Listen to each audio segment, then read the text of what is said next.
বিশ্বকাপের দরজায় লাল সবুজদের কড়া নাড়ার মিশন। 23 ওয়ানডের ম্যারাথন বছরে প্রতিটি ম্যাচ এখন বাংলাদেশের জন্য সেমিফাইনাল। ভুলের সুযোগ কম, চ্যালেঞ্জ আকাশ ছোঁয়া। আর সেই মিশনের মাঝেই কঠিনতম সূচি প্রকাশ, away tour South Africa.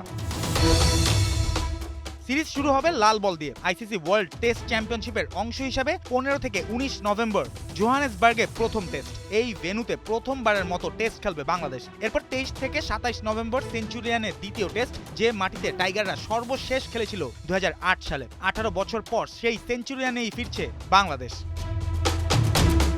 Test ইতিহাস বলছে কঠিন বাস্তবতা। সাউথ আফ্রিকার 4 সফরে 8 টেস্টের মধ্যে সবকটিতেই হার, 5টিতে আবার ইনিংস ব্যবধানে। পরিসংখ্যান ভয় ধরালেও নতুন প্রজন্মের দলে আছে বদলে দেয়ার তাগিদ।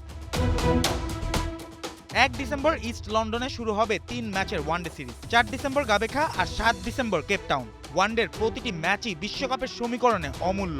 দক্ষিণ আফ্রিকার মাটিতে 12 ওয়ানডেতে বাংলাদেশের জয় মাত্র 2টিতে। তবে আশার গল্পও আছে। 2022 সালে প্রোটিয়াদের মাটিতেই 2-1 ব্যবধানে সিরিজ জিতেছিল টাইগাররা।